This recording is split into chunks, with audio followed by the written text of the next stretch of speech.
راسي هلته حضرت عمر رضی الله عنه ته وایي بلال یو وارې اذان وکړه چې رسول الله صلی الله علیه وسلم وخت په یاد راسي حضرت بلال رضی الله عنه اذان نشي کولی خو بالاخر ولاړی منبر ته وخته یا منارې ته وخته اذان یې شروع کړه چې اشهد ان لا اله الا الله وویل اشهد ان محمد رسول الله یې شروع کړه محمد ته چې ورسېدی وغورځېدی پر دغه ځای باندې بېهوشه شو. هغه صحابه کرام رضوان الله علیهم اجمعین په یاد ساتئ. باغو کی یو حضرت بلال ابن رباح رضی اللہ عنہ دی، یو حضرت عمار ابن یاسر رضی اللہ عنہ دی، یو حضرت صہیب رومی رضی اللہ عنہ دی، او یو حضرت قباب بن ارط رضی اللہ عنہ دی.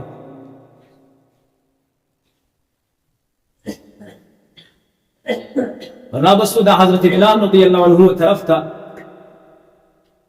حضرت بلال رضی اللہ عنہ یو حبشی النسل صحابی دی، یعنی لذاته لقومه لقبیلې څه دی حبشي دی، تور رنګ یې د تک تور صحابي دی.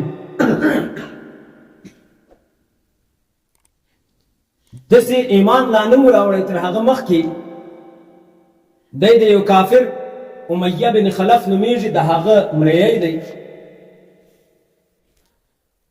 چې کله حضرت بلال ابن رباح رضی الله عنه ایمان راوړی پر رسول الله صلی الله علیه وسلم باندې، نو دغه کافر چې کوم د مالک دی امیه بن خلف دغه مختلفه قسمه عذابونه ور شروع کړل، مختلفه قسمه ظلمونه یې ورباندې شروع کړل، تکلیفونه یې ورباندې راوستل شروع کړل، زحمتونه یې ورکول.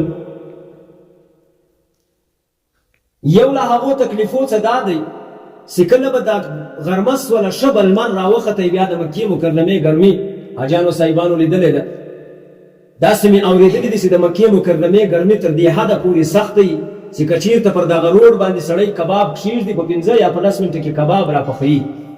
حاجي صاحب ګرمي سخته ده، تاسو لیدلې انشاءالله ډېره سخته ګرمي ده. په دغه ګرمي کې چې به دا غرمه کې کله لمر ښه راګرم سو، نو دغه امیه بن خلف به د حضرت بلال رضی الله عنه راویستی، کپړې به یې ځینې ویستې، پر دا ریګ باندې به یې پرېیستی. ریګ ډېر سخت ګرم وي، پر ریګ باندې به یې پرېیستی. بعض روایت داسې هم راځي چې سربېره به یې نور ریګ هم ورباندې توی کوي. یو تکلیف دا ولو، بعض روایت بیا داسې راځي وایي نه اکالي به یې ځینې ویستو، پر دا ډبرو باندې دا کومې څه شګې باجرۍ دا هم ډېر سخت ګرم وي، پر دغه باندې به یې پرېیستی. په دا تکه سره ګرمي کې پر نس باندې به یې غټه ډبره ورکښېښوله. څه به یې ورته ویله ول بلاله که دا تکلیفونه برداشتوي خو ښه تر ښه کې نه سې برداشتولی، نو د دغو تکلیفو څخه ځان خلاصوي، محمد پرېږده، له محمده انکار وکړه. حضرت بلال ابن رباح رضی الله عنه په دغه حالت کې وایي احد احد، معبود یو دی، ذات د الله تعالی یو د بل شریک نه لري، احد احد ناریني. چې په دغو تکلیفو یې حضرت بلال رضی الله عنه نه کوي قانع د رسول الله صلی الله علیه وسلم و انکار ته، نو با نور مختلفه ظلمونه یې ورباندې شروع کړو. کله به داسې وکړو چې دا د غوا څرمن به راواخیستله، دا څرمنې ته به یې حضرت بلال رضی الله عنه واچویه، څرمنه به یې له سربیرې خوا پسې بنده کړه. دا څرمنه هم ډېره سخته ګرمي ده، نو به یې لمر ته کښېښوه، څرمنه ډېره ګرمه لمر ته به یې کښېښوه. حضرت بلال رضی الله عنه به له څرمنې دننه نارې راولې احد احد احد احد. چې هر څه یې تر وس تېر سول، نو یې خپلو نورو چې کوم د ده مریانو هغو ته یې په لاس ورکړې، والبلال په غاړه کې رسۍ ور واچویه، د مکې مکرمې په ګلیو کې یې کشوي. د حضرت بلال رضی الله عنه په غاړه کې یې رسۍ ور اچولې ده، د مکې مکرمې په ګلیو کې کشوي. دلته یو صحابي دی حضرت ابوبکر صدیق رضی الله عنه، د رسول الله صلی الله علیه وسلم خسر هم دی، دغه را روان ده. حضرت بلال رضی الله عنه یې په دغه حالت کې ولیدی چې ډېر ظلم ورباندې شوی دی.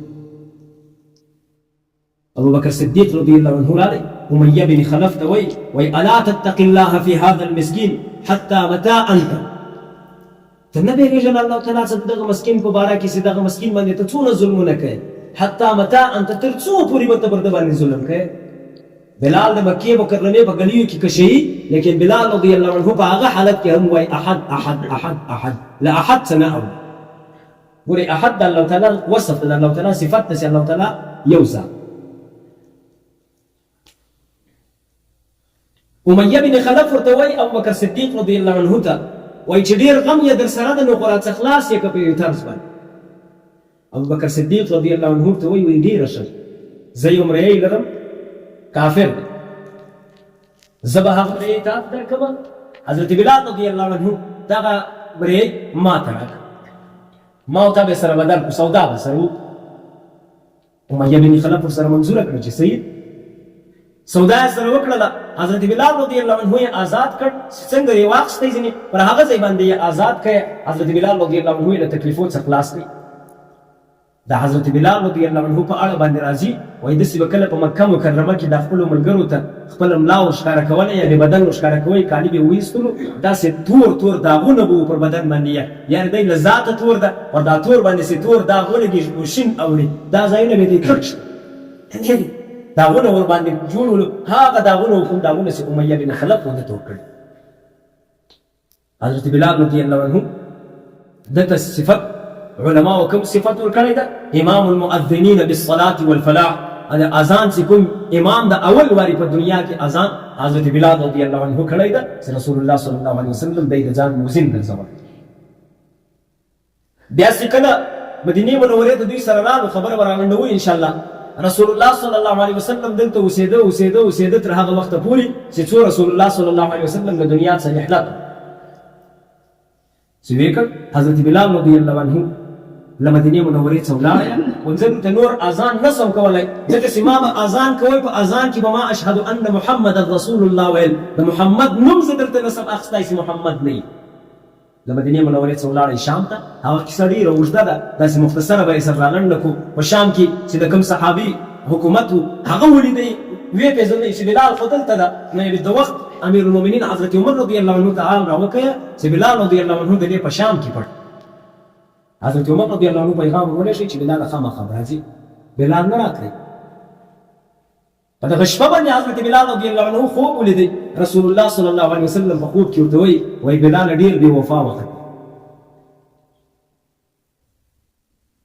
د محمد مزار ته یو وارې هم نه راځي، بلکل د پرېښوم زیارت ته لا نه راځي.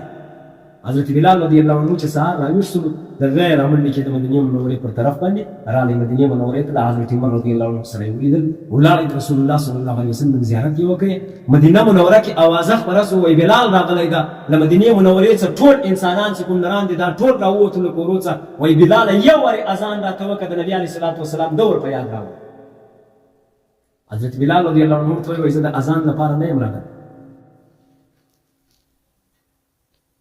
حتی چې د رسول الله صلی الله علیه وسلم اهل بیت چې د کور کومې ښځې دي هغه ورته راووتې، ویل بلاله یو وارې خالي اذان وکړه چې د رسول الله صلی الله علیه وسلم زمانه په یاد باندې راسي. هلته حضرت عمر رضی الله عنه ورته وایي بلاله یو وارې اذان وکړه چې د رسول الله صلی الله علیه وسلم وخت په یاد راسي.